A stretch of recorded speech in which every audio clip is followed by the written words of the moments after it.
Tekwan ke dalamnya, lalu kita kasih saunnya dan juga bumbunya tadi. Setelah seperti ini, kita kasih sendok, jangan lupa supaya konsumennya makannya dengan mudah. Lalu kita tutup. Ketemu lagi di Pempek Uang Rumah. Kali ini kita akan membagikan satu ide bisnis yang inovatif yang dipastikan sudah hampir tidak ada ya, atau jarang sekali di pasaran, yaitu apa? Ini dia, Tekwan frozen siap saji. Nah, apa saja yang kita butuhkan? Yang pertama yang kita butuhkan adalah tekwannya atau pentolnya. Terus ini saun kering ya, saun kering yang sudah kita kemas. Lalu ini kita ada paket perbumbuan, ada bumbu tekwannya yang siap masak. Terus ini ada bawang goreng dan juga cabai kering ya, atau cabai bubuk. Nah, untuk bumbu tekwannya nanti kita akan bagi spill resepnya di video kita selanjutnya. Lalu kita butuh apa lagi? Kita butuh yang namanya plastik vakum untuk ngevakum tekwannya biar dia lebih awet tahan lama. Nah, untuk packing ini, untuk kemasan ini disarankan untuk menggunakan plastik PE karena plastik PE ini dijamin tahan dingin, jadi dia tidak akan mudah rusak di suhu yang dingin. Karena pempek ini akan kita frozen ya, biar dia jauh lebih tahan.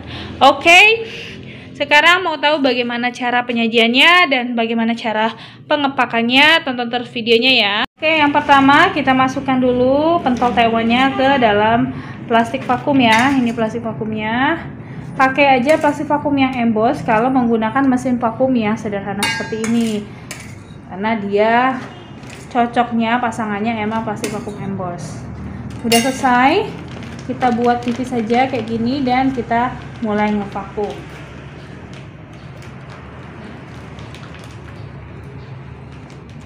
Kita vakum ya.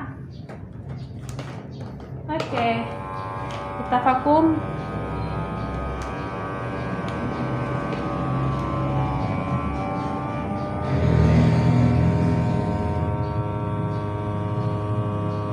Nah, ini dia pempeknya udah tervakum sempurna. Sekarang mulailah untuk kita kemas.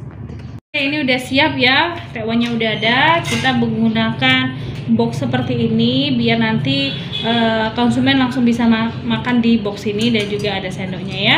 Oke, kita tinggal menyusun tekwan ke dalamnya, lalu kita kasih saunnya dan juga bumbunya tadi. Setelah seperti ini, kita kasih sendok, jangan lupa supaya konsumennya makannya dengan mudah. Lalu kita tutup. Nah, gimana? Sangat mudah sekali ya? Mudah sekali. Nah, inilah ide kreatif dalam frozen food. Nah, jadi bagi bunda-bunda yang mau jualan yang beda dari yang lainnya, bunda-bunda bisa menggunakan salah satu ide ini. Setelah ini kita akan memberitahu bagaimana cara penyajian tekwan frozen ini, tapi sebelumnya kita simpan dulu tekwannya ke dalam freezer. Nah, ini tekwannya hanya awet kalau jika dalam freezer ya, karena ini jenis frozen food, jadi nggak bisa di bawah atau di pendingin biasa. Jadi apalagi di suhu ruang ya, jadi dia hanya tahan di suhu dingin atau frozen beku ya.